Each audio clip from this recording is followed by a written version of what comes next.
আসসালামু আলাইকুম ইব্রান, ওয়েলকাম জানাচ্ছি সবাইকে কুক টেস্টি চ্যানেলের পক্ষ থেকে। আজকে মিষ্টির একটা ইউনিক রেসিপি নিয়ে হাজির হয়েছি। যদি বলেন এই মিষ্টির আবিষ্কারক কে, তাহলে বলবো আমিই মিষ্টির আবিষ্কারক।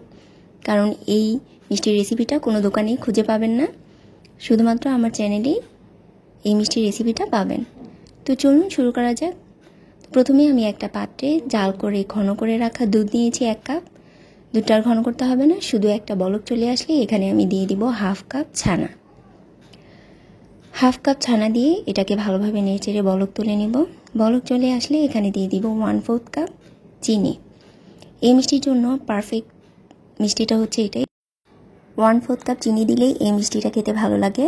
তারপর চিনি থেকে যে পানিটা আসে আর দুধটা যে দিয়েছিলাম সেটা আমি শুকিয়ে নেব। তো কিছুটা শুকিয়ে গেলে এখানে 1 টেবিল চামচ ফ্রেশ ক্রিম দিয়ে দিব। দিয়ে আবারও একটু ভালোভাবে নেড়েচেড়ে নেব। তারপর এখানে দিয়ে দিব 1/4 কাপ মিল্ক পাউডার। এটা বাইন্ডিংয়ের কাজ করবে এবং ছানাটা আঠালো হবে। তো আমি ভালোভাবে আর একটু শুকিয়ে নিচ্ছি। যখন এরকম আঠালো হয়ে যাবে, মানে মিষ্টির শেপ দেওয়া যাবে, তখনই এই ছানাটাকে আমি উঠিয়ে নেব। তো সবটা ছানা আমি একটা প্লেটে উঠিয়ে নিলাম। উঠানো হয়ে গেলে এখন ছানাটাকে একটু ঠান্ডা করে নেব। গরম গরম ছানাটা ধরতে অনেক অসুবিধা হয়, তবে কুসুম গরম অবস্থায় মানে ধরতে পারা যায় এরকম ঠান্ডা হলেই ছানাটাকে ভালোভাবে মথে নেব। তো হাত দিয়ে ধরতে পারা যায় এরকম অবস্থায় আসলে আমি ছানাটাকে ভালোভাবে মথে নিচ্ছি। এরকম ডলে ডলে ছানাটাকে ভালোভাবে মসৃণ করে মথে নিতে হবে। ভালোভাবে মথা হয়ে গেলে আমি এখন হাতটা পরিষ্কার করে নেব। তারপর হাতের মধ্যে একটু তেল মাখিয়ে মিষ্টির শেপ দিয়ে দিব।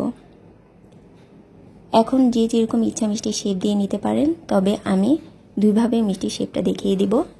এভাবে করে নিতে পারেন বা এইভাবেও মিষ্টিটা করে নিতে পারেন। একটা ডাইসে দিয়ে সমানভাবে মিষ্টিটা ভরে তারপর মিষ্টিটাকে ছাড়িয়ে নিতে পারেন।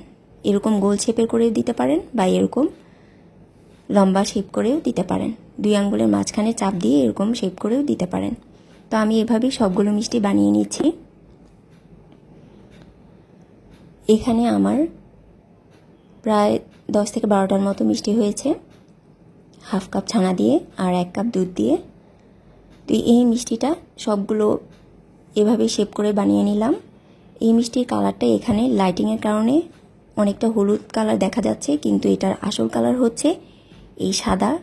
এটা ধবধবে সাদা হয় এই মিষ্টিটা। এখন আমি অরেঞ্জ কালারের ফুড কালার দিয়ে দিব, উপরে ফোঁটা ফোঁটা দিয়ে দিব, তাহলে দেখতে ভালো লাগবে এবং খুব আকর্ষণীয় লাগবে।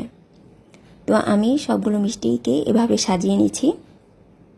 সাজানোর পর দেখতে পাচ্ছেন যে খুবই সুন্দর লাগছে এবং আকর্ষণীয় লাগছে। এটা যে দেখতে শুধু সুন্দর তাই না, খেতেও খুব ইয়াম্মি এবং মজা। তো এভাবে আমি মিষ্টিগুলো সাজিয়ে নিলাম। এই মিষ্টিটা দেখে কিন্তু খুবই আকর্ষণীয় লাগছে এবং যে কারোই এই মিষ্টিটা দেখে লোভ সামলানো দায়। যে মিষ্টি খেতে পছন্দ করে না সেও কিন্তু একটা টেস্ট করে দেখবে।